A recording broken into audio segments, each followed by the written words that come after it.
بسم الله الرحمن الرحيم أعوذ بالله من الشيطان الرجيم بسم الله الرحمن الرحيم إن الصفا والمروة من شعائر الله فمن حج البيت واعتمر فلا جناح عليه أن يطوف بهما ومن تطوع خيرا فإن الله شاكر عليم إن الذين يكتمون ما أنزلنا من البينات والهدى من بعد ما بيناه للناس في الكتاب أولئك يلعنهم الله ويلعنهم اللاعنون إلا الذين تابوا وأصلحوا وبينوا فأولئك أتوب عليهم وأنا التواب الرحيم إن الذين كفروا وماتوا وهم كفار أولئك عليهم لعنة الله والملائكة والناس أجمعين خالدين فيها لا يخفف عنهم العذاب ولا هم ينظرون وإلهكم إله واحد لا إله إلا هو الرحمن الرحيم.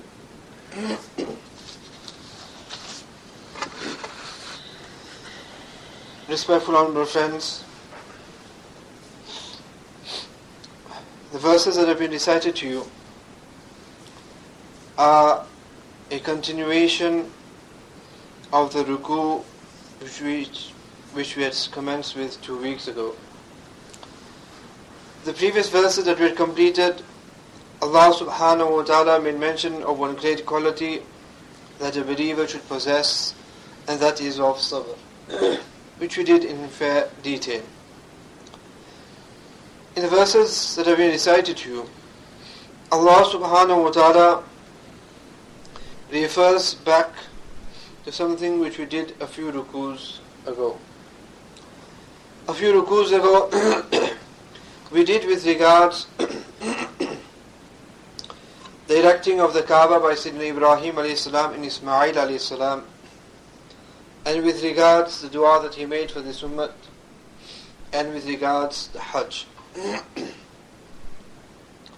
Allah subhanahu wa ta'ala makes mention of another aspect of Hajj, and in it Allah subhanahu wa ta'ala clarifies something which the Sahaba and the people at the time had difference of opinion.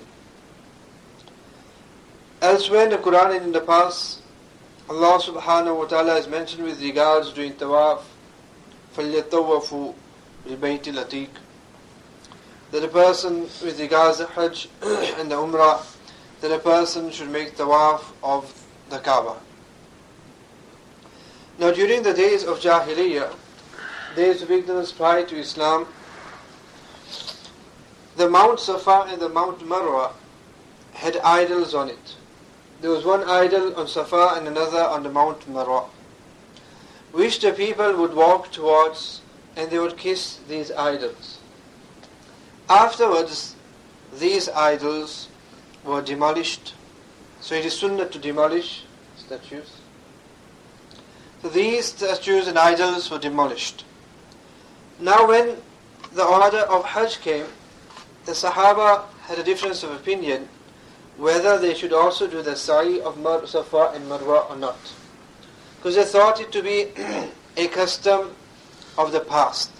The custom of the past where the people would go from one mount to the other in order to kiss and worship and prostrate to these idols. So they were not sure whether they should do it or not. In order to clarify this, Allah subhanahu wa ta'ala revealed the verse in which He says that Inna Safa wal Marwata min sha'airillah, that indeed the Safa and the Marwa are from the signs of Allah. The sha'air, which means the signs of Allah. فَمَنْ حَجَّ الْبَيْتَ أَوْ اِئْتَمَرَ فَلَا جُنَاحَ عَلَيْهِ أَنْ يَطَوَّفَ بِهِمَا. Hence whoever does the Hajj of the house, mean the Baytullah, أَوْ اِئْتَمَرَ, or goes for Umrah, فَلَا جُنَاحَ عَلَيْهِ, there is no harm upon him أَن يَطَوَّفَ بِهِمَا, that he does tawaf of them too, meaning the Mount Safa and Marwa. So in this verse Allah subhanahu wa ta'ala clarifies this misunderstanding of the people who thought that the Safa and Marwa was in actual fact a custom of the past, a custom of the days of Jahiliyyah. So Allah subhanahu wa ta'ala clarifies this by mentioning that it isn't part of the Jahiliyyah because there's no longer any idols that are there. The idols are destroyed, and those who go for the Hajj, they will be doing Sa'i of Safa and Marwa in order of the remembrance of Sayyidina Hawa, who, while she was left behind by Sayyidina Ibrahim alayhi salam, when she had no food and she ran out of provisions, she would climb upon the Mount Safa and just look about if there was any caravan or any people passing by, and from there she would go to the mount, from Safa to Marwa, climb the mountain just in order to look for any person. In this state of anxiety, she would do tawaf of Safa and Marwa. This was so liked by Allah subhanahu wa ta'ala that He made it amongst an important constituent of Hajj.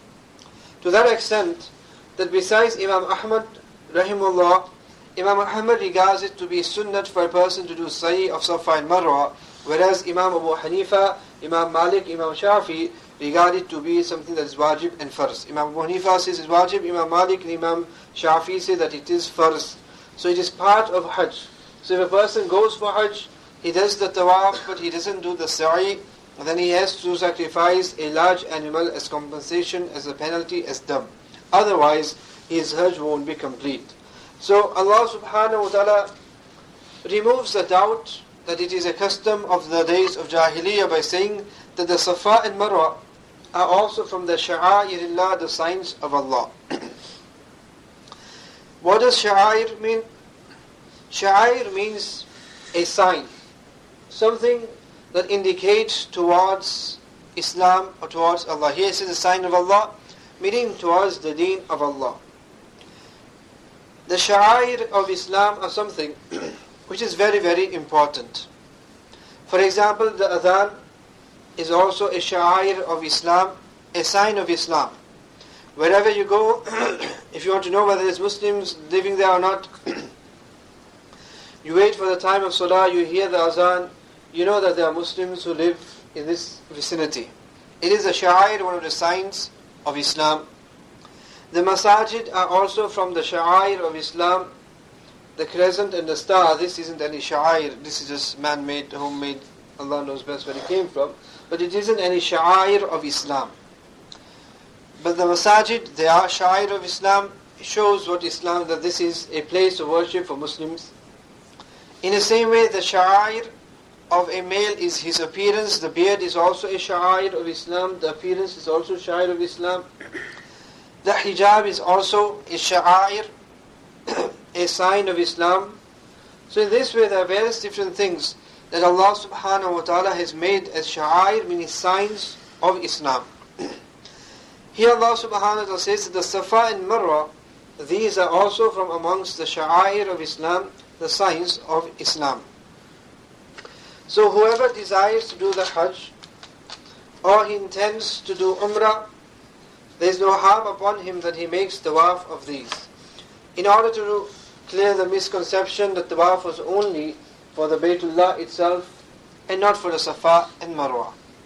Once this was revealed, and by means of Nabi Kareem Sallallahu Alaihi Wasallam's own actions, the Sahaba also realized that there was no harm in sa'i between Safa and Marwa. وَمَنْ تَتَوَّى خَيْرًا فَإِنَّ اللَّهَ شَاكِرٌ عَلِيمٌ. And then Allah subhanahu wa ta'ala says that whoever does any good through his own desire, فَإِنَّ اللَّهَ شَاكِرٌ عَلِيمٌ, then indeed Allah subhanahu wa ta'ala is the one who is grateful, and Alim, who is the one who knows. Meaning that whoever does any good deed, whether it is of just a sa'i or these things, or any other good deed, khayran means good, and here tatawwa means he does it from his own accord. Not that it is something that is ordained upon him that he has to do, but he does it just out of his own accord. Then Allah subhanahu wa ta'ala says that فَإِنَّ اللَّهَ شَاكِرٌ عَلِيمٌ. Allah subhanahu wa ta'ala is shakir, He appreciates it. So whatever nafal a person does, whatever mustahab a person does, or any other good deed that a person does which he doesn't have to do, it's not farz upon him to do, then this doesn't go in vain, because Allah subhanahu wa ta'ala is shakir and He is alim. Alim, that He is aware of it. So if a person does it in total seclusion, where nobody is aware that he has done a good deed, Allah subhanahu wa ta'ala is aware of it, and He is also shakir, He appreciates whatever good that a person does. In this verse, in this section of this verse, Allah subhanahu wa ta'ala shows the virtues on whatever good a person does. So virtuous deeds are something which should always be seen by Allah subhanahu wa ta'ala. إن الذين يكتمون ما أنزلنا من البينات والهدى من بعد ما بيناه للناس في الكتاب أولئك يلعنهم الله ويلعنهم اللاعنون. In this verse and the remaining verses, Allah subhanahu wa ta'ala makes mention of that group of people who conceal the truth whereas they are aware of what the truth is. إِنَّ الَّذِينَ يَكْتُمُونَ مَا أَنزَلْنَا مِنَ الْبَيِّنَاتِ Allah subhanahu wa ta'ala says that indeed those people who hide مَا أَنزَلْنَا, that which we have revealed, مِنَ الْبَيِّنَاتِ, from the clear evidence, وَالْهُدَى, and from guidance, مِنْ بَعْدِ مَا بَيَّنَّاهُ, after that which we have revealed to them, open to them, لِلنَّاسِ, for the people, فِي الْكِتَابِ, in the book, أُولَٰئِكَ يَلْعَنُهُمُ اللَّهُ, they are the ones whom Allah has cursed, وَيَلْعَنُهُمُ اللَّاعِنُونَ, and upon them is the curse of those who curse. This refers to the Jews and the Christians who at the time knew what the truth was. They knew with regards the changing of the Qibla, they knew with regards the final prophecy of Nabi Kareem sallallahu alayhi wasallam. They knew all these. They also knew about the Quran. So they had knowledge of all these type of things, but then too they used to hide it. Allah subhanahu wa ta'ala says with regards them, that indeed those people who hide مَا أَنزَلْنَا مِنَ الْبَيِّنَاتِ, that which we have revealed from bayinat, means that which is clear. Not something that is hidden, that which is clear. Because it was written clearly in black and white in the scriptures with regards to the coming of Nabi Kareem sallallahu alayhi wasallam, so they had clear proof with regards this and with regards Islam, wal huda, and all forms of talk with regards guidance. Min ba'di ma bayyanahu, after that Allah subhanahu wa ta'ala has opened it up for the people in the book, everything is there, and still they conceal it. Upon them is the curse of Allah and the curse of those who curse. In this verse, although directly it was referring to the Jews and the Christians who knowingly concealed the truth, but also in it is included any other person who possesses knowledge and he conceals the knowledge. Knowledge which is beneficial for people, knowledge that people should know, a person should not conceal it. In a hadith also, Nabi Kareem sallallahu alaihi wasallam mentioned that man su'ila min ilmin, that whoever is questioned with regards a matter, and he is aware of it, and he conceals it, he will then be given a necklace of fire to be put on. That person will be thrown in the fire of Jahannam, if he conceals the knowledge when he is asked with regards it. Now the Mufassirin have differed and mentioned to us in detail with regards what type of knowledge should be concealed and what type of knowledge should not be concealed. First of all, if a person is asked a question and he knows that there are others who are more capable, more learned than him, who should answer the question, then that person should not answer it, that person should remain silent. That is not included in concealing the truth. In the same way, if there is a group of scholars and one scholar is asked a question and he also knows that there are other scholars who are more capable than him and he knows that they will also answer the question, then it is fine for him to remain silent. Otherwise, it becomes a duty on a person that he should answer the question and he should teach the people. So it is a duty of the scholars of the ulama to educate the people. But how much should the people be educated? For that also we have been prescribed methods. For example, in one hadith of Bukhari, Nabi Kareem sallallahu alayhi wa sallam himself mentions that give to the people only that which they can comprehend. Which means that the layman, the scholars should not just open up and give them all the knowledge. Because not every person can understand what the scholar has understood. So Nabi Kareem sallallahu alayhi wa sallam mentions that only teach the people according to the capability that they have. Because sometimes too much knowledge can lead towards that person's kufr or towards doubts creating in that person. Because if there is a specific ruling or some form of knowledge which a person, only a scholar who has other forms of knowledge behind him as a foundation, only he would understand it. Now if that type of knowledge is just given to somebody who has no foundation at all, so if you just build a structure without a foundation, it will be destructive.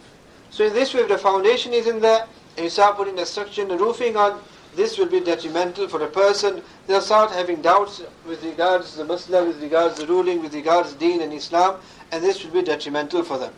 In another hadith, Nabi Kareem sallallahu alaihi wasallam mentions that if there is any words of hikmat, of wisdom, and a person conceals it from the people who are worthy of it, then this is oppressing the people. This is zulm, oppression of the people. However, if there is some form of wisdom, but it should not be mentioned to the people, and if you mention it to them, then this is zulm, oppression upon hikmat, oppression upon the wisdom itself, because the people are not capable of understanding.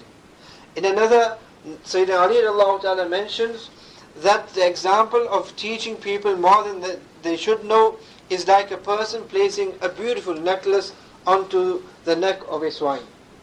Person goes to a jewelry shop and he buys a nice gold diamond necklace, and now he places over the neck of a swine. This is incorrect. The swine doesn't have the value, the statuses wherein such a beautiful necklace should be placed upon it. And what do you find? It devalues the necklace that you have placed upon it. So in the same way, if people do not have the ahliyat, which means the capability of understanding something very in-depth and intrigued, that shouldn't be mentioned to the people. Why? Because their minds and their hearts can't accept it. That's what you find with regards to knowledge. I won't go too much into knowledge because tomorrow the topic of my talk in Handy Street Masjid is that on knowledge. So those who want to know more about knowledge, 7:45, be there. Okay. So I won't go too much into it, otherwise I'll start spitting things out. For yesterday I have to save some things for tomorrow, isn't it? So those are saved and locked up. Knowledge is something, dear friends, that it is a case, like the example I gave of the raindrops, that not every raindrop becomes a pearl. Not every raindrop becomes a pearl. It is only those specific raindrops that fall inside an oyster that then become a pearl. So first of all, you need to have the raindrops, and also you need to have the oyster that accepts it, and then it becomes a pearl. In the same way, dear friends, the knowledge of Allah, for that also you have to have special hearts who can then accept it, and that knowledge will become pearls. Otherwise, the raindrops that doesn't fall into the oyster just falls into the sea and it becomes water like anything else. It just falls on the ground and it doesn't become a pearl. A pearl which is something very, very valuable. So for this too, Allah subhanahu wa ta'ala has chosen specific hearts. That in those hearts Allah subhanahu wa ta'ala has placed the knowledge of Islam. These type of hearts Allah subhanahu wa ta'ala has made them receptive towards knowledge. They will quickly understand the knowledge of the Quran and Hadith. And it will easily make sense to them. They'll be able to make head to tails of it. The same knowledge, dear friends, if it is imparted to those who aren't granted this type of a heart, they won't be able to make head to tails of it, rather than make tail to heads of it.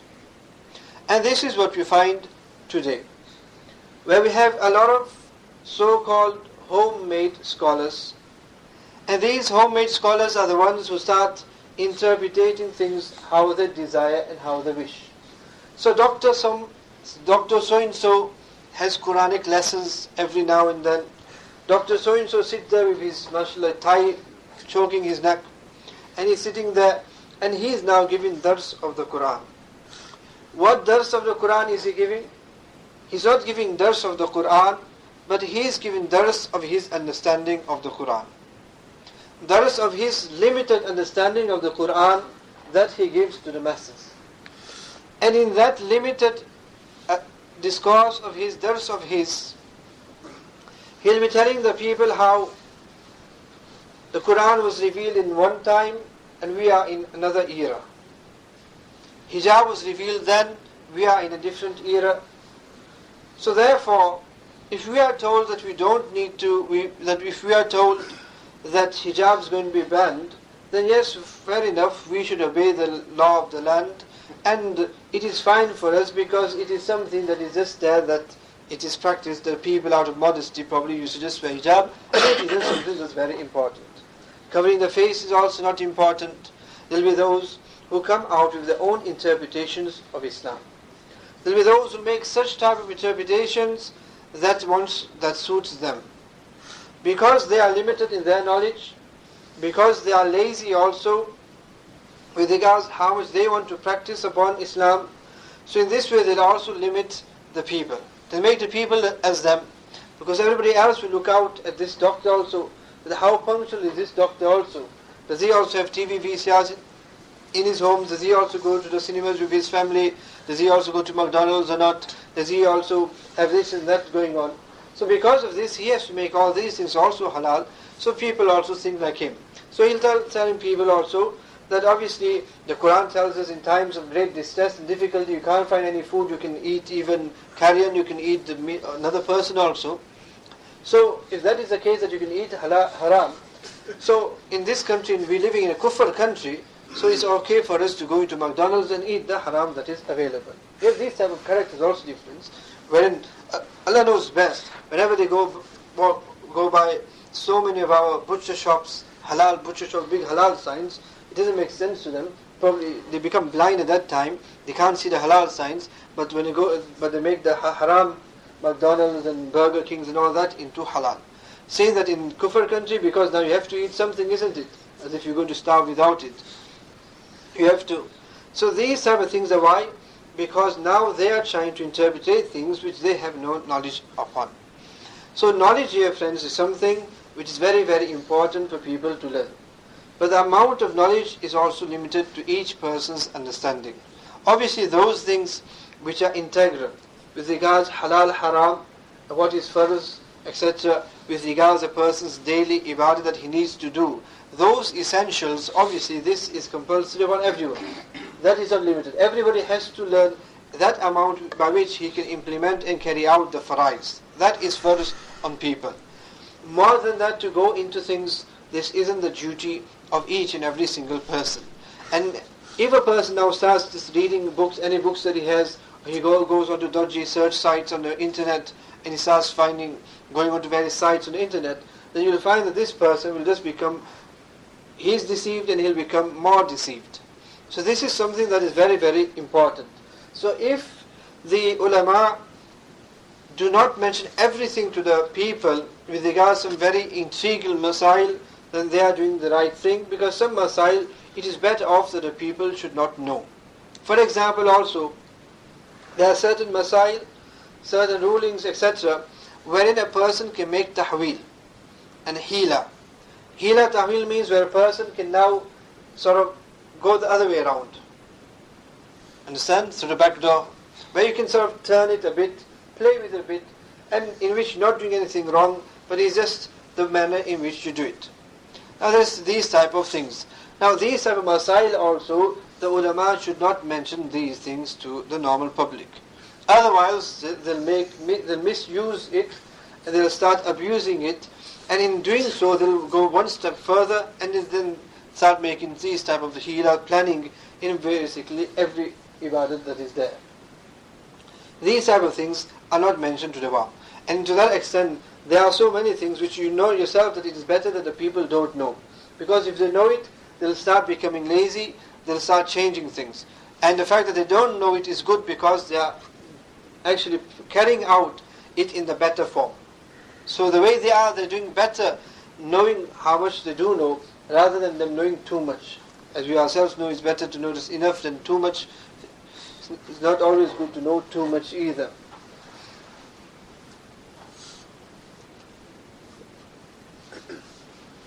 Now this type of knowledge is not included in the knowledge which a person hides.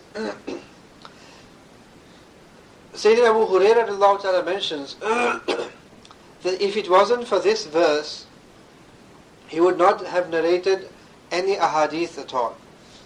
Sayyidina Abu Hurairah is a sahabi who has narrated the most narrations, ahadith, than any other sahabi.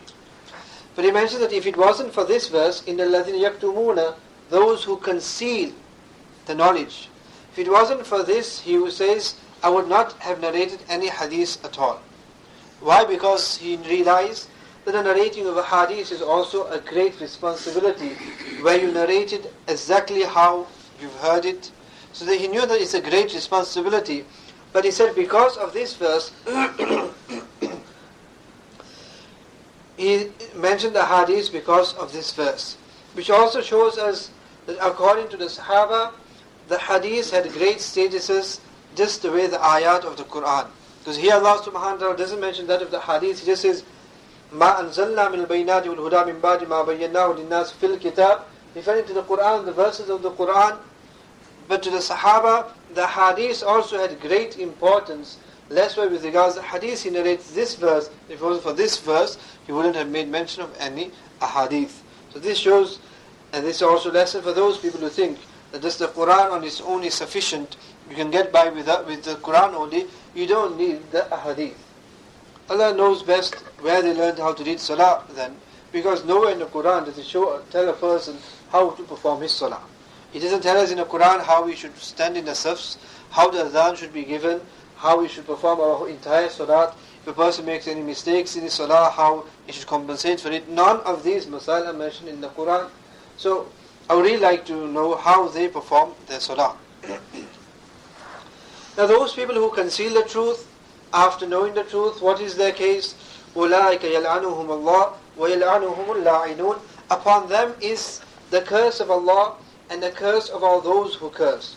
Who are all those who curse? Mufassirin mentions that la'inun here refers to all the creation of Allah subhanahu wa ta'ala. That when a person commits evil, even the other animals may curse upon the doer of evil. Just the way it comes in the hadith, so when a person learns the knowledge of deen, then even the birds in the sky and the fish in the sea, they make dua maghfirat for such a person. In the same way, when a person does evil, then the animals also curse this person. Because when people do evil, the punishment of Allah is sent, droughts happen, earthquakes happen, floods, natural disasters also occur. For example, when people do not pay the zakat, there is droughts. So when a drought occurs, it is not only the Muslims, the people, humans who suffer, even the animals suffer. So when the animals start suffering because of the evil of what mankind does, then what happens is they then start cursing mankind, that curse be on those people due to which we are also suffering. So not only does Allah subhanahu wa ta'ala curse them, but each and every creation of Allah subhanahu wa ta'ala also curses them. And when we say the lanat, what does lanat mean? Lana means where a person is deprived of the mercy of Allah subhanahu wa ta'ala. So it doesn't mean that when you curse somebody now he'll become a frog or he'll become a donkey or something. That if you curse a person something will happen to him. It means that a person will be deprived, he'll be far from the mercy of Allah. And obviously on whoever there is no mercy of Allah surrounding him, he's not protected by Allah, then any form of calamity or difficulty is going to be afflicted upon him. As long as the mercy of Allah is with a person, one is always protected. إِلَّا الَّذِينَ تَابُوا وَأَصْلَحُوا وَبَيَّنُوا فَأُولَٰئِكَ أَتُوبُ عَلَيْهِمْ وَأَنَا التَّوَّابُ الرَّحِيمُ. But then Allah subhanahu wa ta'ala doesn't totally slam the door shut. He says, but for those people who seek forgiveness, those who in the past concealed the truth or did any form of evil, but إِلَّا الَّذِينَ تَابُوا, but then they make tawbah, وَأَصْلَحُوا, and not only do they make tawbah, but they make right, وَبَيَّنُوا, and then they make mention of that which they concealed, the wrong that they were doing.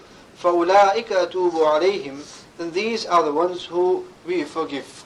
The ones that I forgive, Allah subhanahu wa ta'ala says, وَأَنَا التَّوَّابُ الرَّحِيمُ, and I am most forgiving, most merciful. So Allah subhanahu wa ta'ala then says, but obviously the doors of tawbah are always open. Whoever makes tawbah, and doesn't just make tawbah and that's it, make tawbah and then you're back on your old ways again, وَأَصْلَحُوا, you make correct, you rectify. Not that you just make tawbah and that's it. The way a person, if he's writing a letter or so, and if he makes a mistake, then what does he do? He tipexes it. And after tipexing it, you don't just leave it and carry on. What do? You rectify it. So you do the tipex, and then you rectify it, and then you move on. So this is where Allah subhanahu wa ta'ala says, إِلَّا الَّذِينَ تَابُوا وَأَصْلَحُوا, and rectify it also. Otherwise, you just go on, tipex again, go on, tipex again, go on, tipex again, and it will be totally incomplete. Letter that, so you tipex it out, and when you tipex it, there's no trace left there. So in the same way here, the tawbah is there as a tipex. When a person makes tawbah, and you wipe it out. But the tipex of this world, there's still signs, it still leaves signs behind, that you made a mistake, that so he still knows that you made a mistake. Wherein the tawbah is such a clear tipex. It is such a clear tipex, dear friends, that there will be no sign of it at all. التائب من الذنب كمن لا ذنب له. Nabi Kareem says that a person who seeks forgiveness after he has committed a sin, كمن لا ذنب له, is like one who hasn't sinned at all. He's like one who hasn't sinned at all, meaning that the signs and everything will be totally erased, that it won't be mentioned even on day of resurrection. One is that it's told to a person, look, you did wrong, but then you redeemed it or something. Not even that, it won't be mentioned at all, it will be totally wiped out when a person makes tawbah. So this tipex, dear friends, is a more advanced tipex, wherein it is totally clear, where there is no signs of it at all. And he also tells us that when a person does tawbah, you do something wrong, you do tawbah, after that do something good. So another hadith Nabi Karim mentions that after you do evil, do a good deed, and if you can't do a good deed, then even just do the dhikr of La ilaha illallah. If you can't find anything, just even do that. So at least compensate by doing some good deed after it. That's why you find many of our pious people who have various disciples with them, become bad to them, they also prescribe this as a remedy to evil. That whoever has a habitual habit of doing some evil, for example, somebody has a habit of swearing a lot, so they'll say to that person, look, every time you swear, put a penalty on yourself. Every time you swear, you put £5 in IT. Then you'll find, when it comes to now start giving something out, then eventually you think that, well, if you stick to this, it'll become bankrupt, isn't it? So then you'll find a person will easily, quickly stop swearing. Just the way, so in this week, somebody mentioned to me that he has the habit of swearing. And to that extent that at times he can't control his tongue with the children at home either. And he said also, the type of work he does, people frustrate him. So he says, as soon as you put the phone down, and that's it, the effing being just comes out from the tongue. But then he himself said, but obviously I can't say it to him, otherwise I'll be sacked. So he was complaining how he finds it so difficult, he can't control his tongue. But at the same time he's saying, that I can't swear him, otherwise I'll be sacked. So as soon as the phone goes down, it comes out then. So I said to him, well, this is proof that if you can control yourself on the phone, then you can control yourself when you're not on the phone. Yes, if you are being on the phone the whole time also, then we'll say, okay, yours is a bit of a serious case. Yours is a serious case, you can't get off it at all. So the fact that you can control yourself for that moment, proves that you do have the capability of controlling yourself. This way a person once wrote to Hakim al-Mathani rahimahullah that I don't have the ability, the illness that he was suffering from was not protecting the gaze.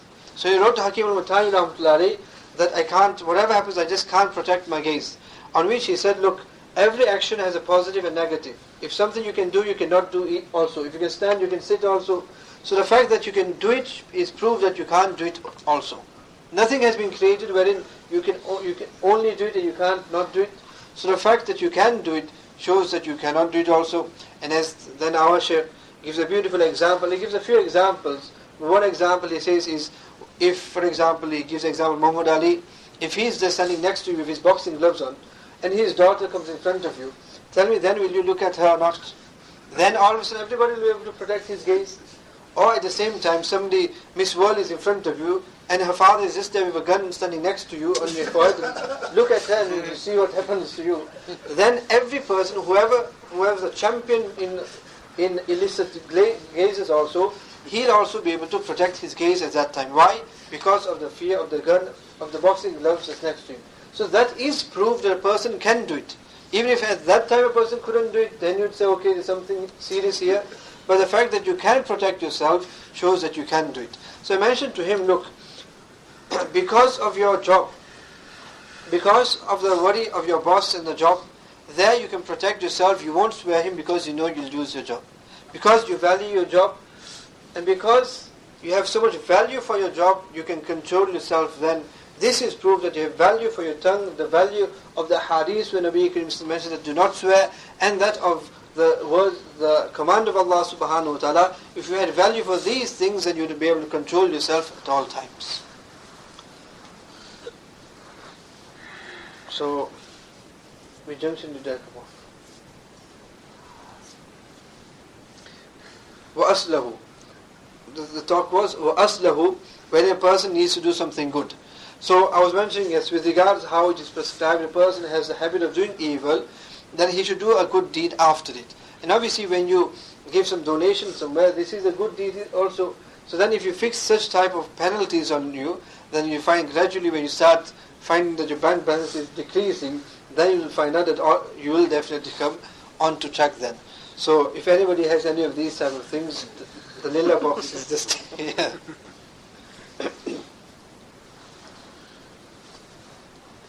My Shaykh, Shah Abraul Haq, Daman Barakatuhu, he has something which he calls Dawaul Hammam, the remedy of the toilet. Where he says a person has the habit of doing something bad, evil, and that, and every time he does it, he should go into the toilet where nobody sees him, take the slipper, and he should smack his head with it. Every time he does something, he should go into the toilet and he should smack himself with it. And he prescribes this upon people as a remedy. And gradually when you find that the head becomes really sore in that, and you get sick of going to the toilet every time, then a person will definitely stop doing the evil that he is doing.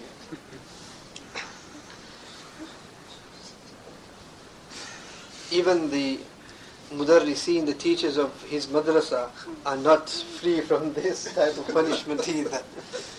Shah Abraul Haq Daman Barakatuhu is one who, if you want your reformation, then go to him for a few days and you will definitely get reformed. For example, this is what a khanqa is, a zawiya. A khanqa is a place where you go for your reformation, where these type of training takes place, wherein a person, his reformation takes place, isn't it? Just the way we all know the wax on, the wax off type of things, isn't it? But you know that that was something worthwhile. So you go to these type of places also, you undertake the same type of training. But then afterwards, your friends, it shines. A person then shines. For example, when I was studying in India, doing my Mufti course, in one of the holidays I decided to also spend some time at Shah Abraul Haq's Khanqa. Only 10 days. And those 10 days were 10 days.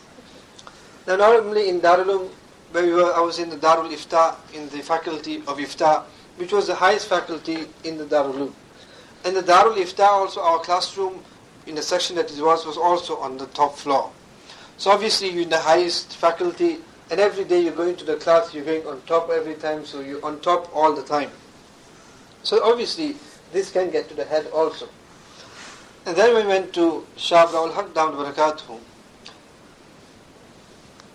There his ritual was that when it comes to meal times, the kids, the students that study in the madrasa, normally they take their plates and they have to stand in the queue. So in the same way, all those who go there to spend some time for reformation, they also have to go and stand there in the queue. So the same, mashallah, Darul Deoban, Darul Iftar students were now also standing with the small kids with the platter in our hands in the same queue with them. So all the top all definitely came down. And then in the morning he has special hours allocated wherein people go for rectifying the Quran, the Adhan and these type of things. So no matter who you are, you can be an alim, a mufti or so, you have to go to the normal classroom where the small kids are there and you have to give azan next to a small kid.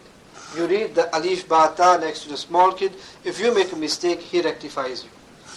Then you listen to the ustad. The ustad, whatever mistakes he does, he points that out and he'll tell one of the kids there that teach this person how to read the Quran, how to read the alif ba ta, how to give azan. And in this, dear friends, a person's islah takes place, wherein all the ana, me, comes out of a person. So these type of remedies, dear friends, are very, very beneficial. Now obviously, those who have a lot of ana, me in them, who's going to go there for all that grilling and that, isn't it? So they won't go to such place at all. But those who want to shine will go there. And the example I normally give is of a panel beater. These are the panel beaters. When a person has some knocks and dents in his car, the car doesn't look good. So that person, in order to beautify his car, he'll take it to a panel beater. When he goes there, what does a panel beater do? He doesn't take a nice cloth and start just shining it or something. He takes his hammer, he takes his things, and he starts knocking the dents out. Now a person doesn't think, I'm not taking my beautiful car by him, he's now hammering it. He is hammering it, rather leave it the way it is. Nobody does that. But he knows that never mind, let it take the hammering, because once the car comes out from it, it's going to be like a brand new car. It's going to shine. It's going to be better than a car which has dents and knocks in it. In the same way, dear friends, each one of us has dents and knocks in us. We have all sorts of deficiencies and spiritual ailments in us. Now the only way we can remedy these is also by admitting ourselves by the panel beaters, hand ourselves over to them, and they can then knock all these dents out. And then when a person comes out from the company of these people, dear friends, a person then shines. So إِلَّا الَّذِينَ تَابُوا, but those who make tawbah, وَأَصْلَحُوا, and they rectified, وَبَيَّنُوا, and then they mention the truth, فَأُولَٰئِكَ أَتُوبُ عَلَيْهِمْ, Allah subhanahu wa ta'ala says, these are the ones who we forgive, I forgive. وَأَنَا التَّوَّابُ الرَّحِيمُ, and why? Because after all, I am Tawwab Rahim, the most forgiving. Not just the one who forgives, but the most forgiving and the most merciful. Now we won't go too much into it because then the whole topic will turn towards Tawbah and that can be very lengthy. You'll start making Tawbah. So Tawwabur Rahim, Allah is most forgiving. Not like us, the 3 chances, 3 strikes and you're out. It goes on, Allah subhanahu wa ta'ala is forever forgiving. And not only that, but He forgives and He's also Rahim. Because when a person does evil, he is actually worthy of the wrath of Allah subhanahu wa ta'ala. But when he makes tawbah, Allah ta'ala doesn't only forgive him, but also covers him with His mercy, by which then that person is protected from the wrath of Allah subhanahu wa ta'ala. But rather that person now becomes beloved in the eyes of Allah subhanahu wa ta'ala due to his tawbah. That's why, dear friends, on the day of resurrection, when there will be those people who will be entered into Jannah because of their tawbah, even shaitan will become displeased on that day, and the shaitan will feel that if only I didn't make him do the sin. Shaitan will say, if only I didn't make him sin, because it was I that made him do the sin, but on that sin he made tawbah by which he's gone into Jannah. So if I didn't make him do the sin, he wouldn't have made the tawbah. Just on one occasion, there was a great saint, and he used to always perform his fajr, all his salah with jama'ah. One day it so happened that his eyes opened a little late. By the time he got to the masjid, he didn't miss his fajr, but he missed the jamaat for fajr. The time was still in, but he missed his salat with jamaat. So obviously he performed it on his own, but he caused great distress to him. Great distress. The next day when he went to sleep, all of a sudden when it was time for fajr, he found somebody's present there in the room, and somebody came to wake him up. that it's time for Fajr to wake up. So he woke up. Now he wondered, how has this person come into the house? The house is locked and everybody, nobody gave him permission. Who is this person? So he asked him that, what are you doing here? He said, well, I'm here to wake you up for Fajr. He said, but who are you? He said, don't worry, you just go and read your Fajr. He said, no. And he grabbed hold of him, that look, I'm not letting you go. All of a sudden, I just find a stranger in the house and you wake him. Okay, you're doing a good deed for me, you're waking me up for Fajr, but who are you and how did you get in? Then this person said, look, if you really want to know, I am shaitan. I am shaitan. So this person asked, but what are you doing waking me up for Fajr Salah? You'd be here to make me miss Fajr Salah, as shaitan does for a person. That's what shaitan does, wherein he wants a person to miss Salah. Then how come shaitan is here to wake me up for Salah? Something is not right here. So the person insisted, tell me, why are you really here? Shaitan said to him that for many years I've been trying and trying, how can I make this person miss his Fajr Salah? For years and years I've been trying, that how can I make it that he misses his Salat? So, but yesterday I almost succeeded. But you miss Salat with Jamaat. But when you miss Salat with Jamaat, the pain that came out of your heart was so beloved to Allah subhanahu wa ta'ala, and it gave you so much reward, it gave you more reward than actually performing Salat with Jamaat. So then I realized that it is better for this person to perform his Salat with Jamaat than he miss his Salat with Jamaat. Does it make sense? You realize that for this person, the pain that he undertook, because he didn't miss his Salat, just that he missed it with Jamaat, gained him more reward than performing Salat with Jamaat. So Shaitan knew that the deal here is not right, it's not working out, I'm losing rather. I'm losing out. He said, for you it's better that I wake you up and take you so that you don't miss Salat with Jamaat. Dear friends, just imagine how much pain he undertook for missing his one further Salat with Jamaat. Imagine our case, how many Salat we miss, never mind with Jamaat, but Salat itself that totally goes. So Allah subhanahu wa ta'ala is Tawwabur Rahim. A person does sin, he makes tawbah, Allah subhanahu wa ta'ala then even shows His mercy upon him and He blesses such a person. إِنَّ الَّذِينَ كَفَرُوا وَمَاتُوا وَهُمْ كُفَّارٌ أُولَٰئِكَ عَلَيْهِمْ لَعْنَةُ اللَّهِ وَالْمَلَائِكَةِ وَالنَّاسِ أَجْمَعِينَ. However, Allah ta'ala says, إِنَّ الَّذِينَ كَفَرُوا, indeed those people who disbelieve, وَمَاتُوا, and they die, وَهُمْ كُفَّارٌ, in a condition that they are still disbelievers, أُولَٰئِكَ عَلَيْهِمْ لَعْنَةُ اللَّهِ, upon them is the curse of Allah, وَالْمَلَائِكَةِ, the angels, وَالنَّاسِ أَجْمَعِينَ, and all of mankind. خَالِدِينَ فِيهَا, they shall remain in it, meaning Jahannam.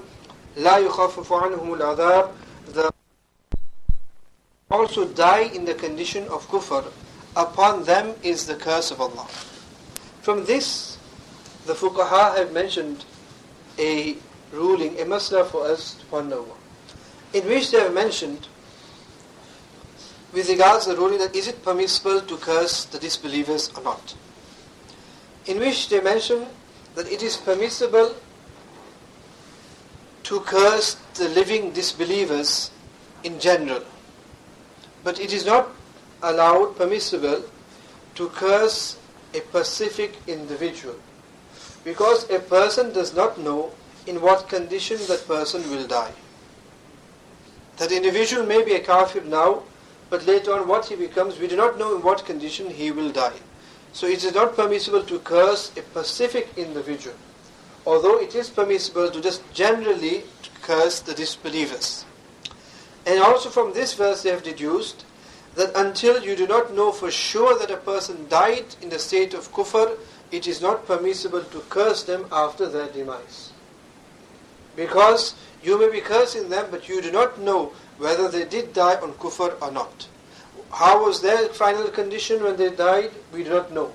So until a person, in the الَّذِينَ كَفَرُوا وَمَاتُوا وَهُمْ كُفَّارٌ, they die in the state that they were kafirs. Upon them is the curse of Allah. So until you do not know for sure that they died in the condition of kufr, it is not permissible for us to curse. So all those who have died, it is not permissible for us to take their names and curse them. However, in the hadith where we know when Nabi Karim Sallallahu cursed Utbah and Shayba and all the various kuffar, this is because it was mentioned to Nabi Karim Sallallahu knew specifically that they had died on kufr. Like in the Quran it's been told to us with regards Fir'aun, Qarun, Haman, these people, so they're dying on kufr, is evidence. It has been mentioned to us. So we know that they died from kufr. So if a person curses them, it is permissible. But any person who you are not sure that he died on a state of kufr, it is not permissible to curse such type of a person. And it also comes in the hadith that when a person curses another person, that curse comes down on that person. If it is not meant for that person, it then rebounds on that person and comes back on the person who curses. Why? Because if it is meant to afflict that person will be afflicted with it. If it isn't, it rebounds and it afflicts the person who does it. That's why it is very, very bad that a person should not just curse. And this is the habit amongst a lot of women folk. They just curse left, right, center, and they have to be very, very careful with regards to these type of things. Because there are times when the curse that they do can even have an effect on a person, and if it's not meant to have an effect on a person, it can easily rebound upon themselves. So cursing is something that you should not do. خالدين فيها, with regards to kuffar, they remain in the fire of Jahannam forever. لا يخفف عنهم العذاب, the punishment of Allah won't be lessened for them. ولا هم ينظرون, neither will they begin any respite, any leeway out of it. وإلهكم إله واحد, and your deity is one who is Allah. La ilaha illahu, there is none worthy of worship but Him. Who is Rahman Rahim, the most merciful, the most compassionate, the most beneficent. That is Allah subhanahu wa ta'ala. He is ilahukum, your creator, your deity worthy of worship is only one, that is Allah. La ilaha illahu, nobody worthy of worship but Him. Who is Ar-Rahman Ar-Rahim. On this verse we complete this ruku. However, we find that the last verse, this وَإِلَهُكُمْ إِلَهٌ وَاحِدٌ, actually has a link with the opening verses of the next ruku. So we'll do this verse again in more detail with the verses to come next week, inshallah.